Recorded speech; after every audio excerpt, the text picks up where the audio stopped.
If I could give a brief commentary on something I call Democrats' reset on foreign policy. Well, you tried hard to get here, so go. Okay, NSA, spin up those tapes. Here we go. The embodiment of liberal progressives in this country, President Obama promised a reset on foreign policy in his campaign for president in 2008. He followed that with his infamous early-term apology tour of the Mideast. He embarrassed this nation by bowing to tribal leaders in the Mideast, forgetting or perhaps never knowing Americans don't bow. These were all manifestations of his reset. The world noticed. The Arab Spring, as his administration named it, emerged. It toppled Arab strongmen and dictators across North Africa. He gave words of encouragement and, more importantly, sent arms recklessly into the cradle of Islam, including those weapons to shoot down airplanes, weapons long sought by al-Qaeda and its local affiliates. And the world noticed. A popular and nonviolent uprising of the people in Iran occurred, yet the president remained mute and disconnected at that potential game changer in the world's history. The brief opportunity to perhaps reshape the world's future, to end the Iranian onrush to nuclear weapons and to remove the threat of nuclear attack on Israel and everyone else, ended in the silence of the White House. A few words may have turned events, yet President Obama remained silent and weak in the critical moments. Democrats across the nation remained silent, too. They were fully on board. The world noticed that, too. The anchor of stability in the Mideast has always been the unbreakable bond between the United States and Israel. Yet in the Democrats' reset, Israel's security needs have been privately scorned and its leaders publicly humiliated in the White House itself. Israel has never been so very threatened as it is now by the dangerous dithering of Obama and his liberal progressive fellow travelers in Washington. Their ignorance, detachment, and weakness are a danger to Israel and a danger to this country. On September 11, 2012, a date of deep historic importance to every American and 7 weeks before a presidential election, a terrorist military unit attacked the U.S. consulate and nearby auxiliary compound in Benghazi, Libya. The U.S. ambassador and 3 other brave Americans were killed in that fighting. They fought alone, outgunned, and outnumbered. Obama sent no help in the long hours of their bitter struggle to live. The world noticed. The President, Secretary of State Hillary Clinton, and the Obama administration used this outrage to, once again, apologize to the Muslim world. They placed blame on an unseen YouTube video and lied to the American people and to the world. The American who made that YouTube video is still in jail. The world noticed that, too. The woman who served as the administration's chief mouthpiece of deception, Susan Rice, has since been promoted to the position of National Security Advisor. Deception has great rewards in the close circle of liberal progressives. The bigger the lie, the greater the reward. This is how today's Democrats roll. Susan Rice now has that limousine and driver so important to the pretenders of power. What has President Obama's reset on foreign policy brought us now that we are 5 years into it? Is America benefiting from a newfound respect in the world? Are we safer in our homes? Is America's ability to be a force for good stronger today? Is the beacon of freedom and democracy brighter than ever? We have the Democrats, those liberal progressives, and President Obama, the very embodiment of their values. What have they brought us? The Democrats, the progressives, have brought lies, deceit, death of American heroes, and an odor of rot and fetid decay in all corners of the world of America's failed Obama policy. This day, this week, we see what limp-wristed hand-wringing and a Blame America First program have done to our nation. Foreign policy is not moved by words read from a teleprompter. It is driven by actions. The world has long experience with President Obama's actions. The world has watched.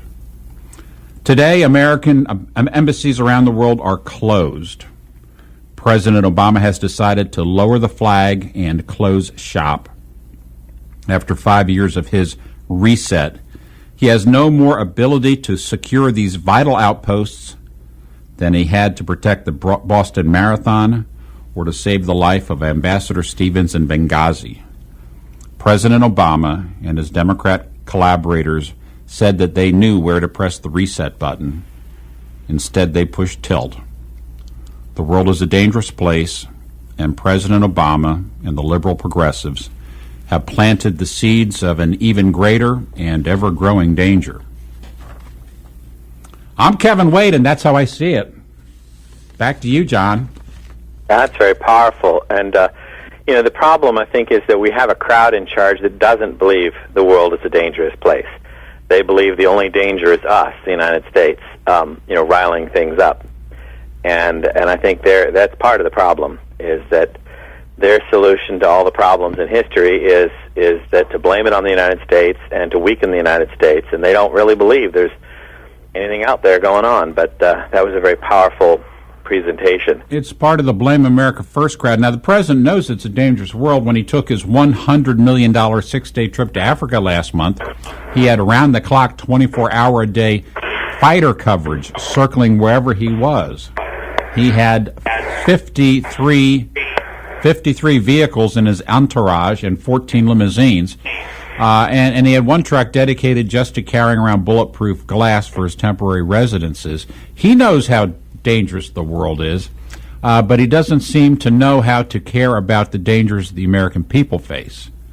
And certainly Ambassador Stevens was very low on President Obama's order of priorities, because when he was fighting for his life, the president was packing his bags to go fundraising in Vegas. You wondered, you think that Barack Obama loses any sleep about the fact that his ambassador, who he sent over there, who helped bring about the Arab Spring over there, is dead? Do you think it, caused him to bat an eye or think about it for a minute?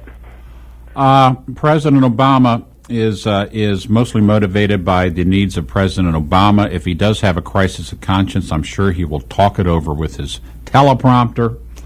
And that's the world we live in. They forgot that United was part of the name United States.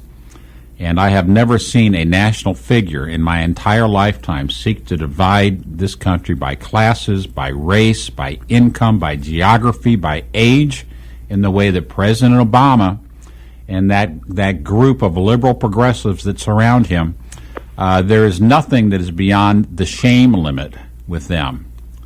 John, I mean, we have unemployment that's higher longer than any time since the Bureau of Labor Statistics began to collect data. And you know what? It's not a big thing with the Democrats. We have a U.S. Navy now that's approaching the smallest size it's had since 1914, and it's not a concern to the liberal progressives. And John Forsyth Jr. is queuing us up.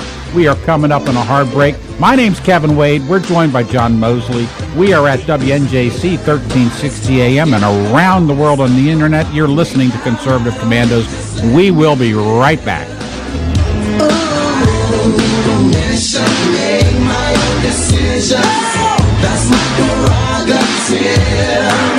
They say I'm crazy, I really don't care. That's my prerogative. They say I'm nasty, but What does it take to be the leader in production systems technology? To be the one company that solves production problems at any plant, for any product, and with any technology? It takes a 30-year record of success. It takes total mastery of complex technologies with a history of delivering success every time, without fail. Only one company can claim that high ground in manufacturing line optimization, data automation, and systems integration, and that's Philadelphia Control Systems. In factories worldwide, Philadelphia Control Systems programs, software, and engineering solutions deliver optimal performance and output flow with a record that can't be matched. Any plant, any product, any technology. Philadelphia Control Systems, the leader in production automation since 1982. 800-335-9811. PCS4automation.com. That's PCS, the number 4, automation.com. 9/11. It's a day that will go down in our history as the most horrific and destructive scene ever to happen on American soil. It will also be, for most Americans who witnessed it either up close or simply watched in horror on TV, America, to participate in a national memorial I call the United Action of Prayer this coming 9/11 and every 9/11 from then on. United Action of Prayer is simply every American stopping whatever they are doing for 1 minute at precisely 9 a.m. and 11 a.m. to either observe 1 minute of silence or pray in memory for the 9/11 victims and their families, and perhaps a prayer of gratitude for living in a country where even 9/11 could not at all weaken the spirit of our great nation. Now hear this. Man your battle stations. The Obama attack on our Constitution continues. Log on to INRASuperPAC.com and join J.D. Manier and Christina Lamb and hundreds of Reagan conservative commandos who demand our country return to its founding documents and principles. We are part of the nation's oldest and largest GOP volunteer organization, the National Federation of Republican Assemblies. We register voters, endorse conservative candidates, and dig deep to give you the truth on the big issues. We are fighting to do what Lincoln proclaimed 150 years ago. Let the people know the facts and the nation will be free. Help support the Conservative Commando radio show with your donation today. Log on to INRASuperPAC.com. INRASuperPAC.com. Now hear this. Man your battle stations. Hi, this is Dennis J., letting you know that you can tap into an entire world of empowerment by joining our website, theadultchurch.com. The Adult Church is a virtual community dedicated to reconnecting sons and daughters with the Good Father by reinvigorating the father-son, father-daughter relationship. Peruse the many articles that will challenge your thinking about what I call the most misrepresented, misunderstood personalities of the 21st century, Jesus Christ and God the Good Father. Read such titles as How to Live Your Dreams, How to Rise Above the Mediocrity of the Crowd, How to Deal with Religious Hypocrisy, and many, many more. Take the 14-part video course, How to Recreate Your Life, all free. Discover the difference today at theadultchurch.com. Just type that in, no spaces, theadultchurch.com. You can call the Conservative Commandos radio show at 856-227-1360.